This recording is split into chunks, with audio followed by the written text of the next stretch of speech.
Vous devez savoir que je n'ai jamais demandé d'avoir une dotation.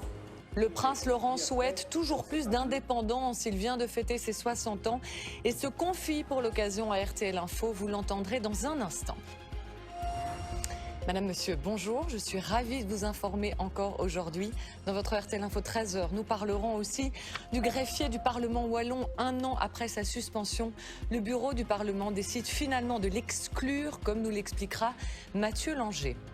Enfin, dans la bande de Gaza, plus de 57 employés de l'ONU auraient été tués depuis le début de la guerre. Au sommet européen, les 27 annoncent l'ouverture de couloirs pour l'aide humanitaire, justement. Sébastien Rosenfeld nous y attend en direct. La météo, un temps toujours très variable avec des averses. C'est un peu plus sec dans le centre, maxima de 9 à 14 degrés.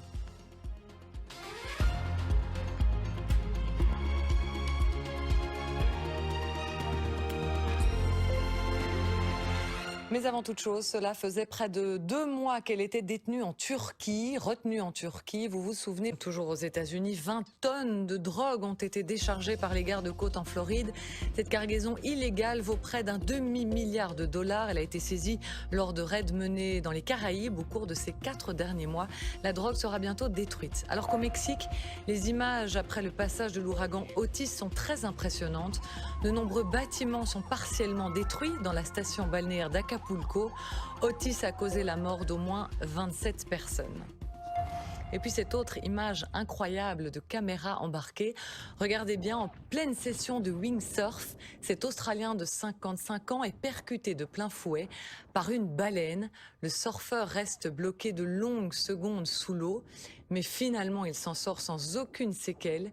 Il s'agissait heureusement visiblement d'un baleineau, un peu moins lourd que les baleines adultes, heureusement.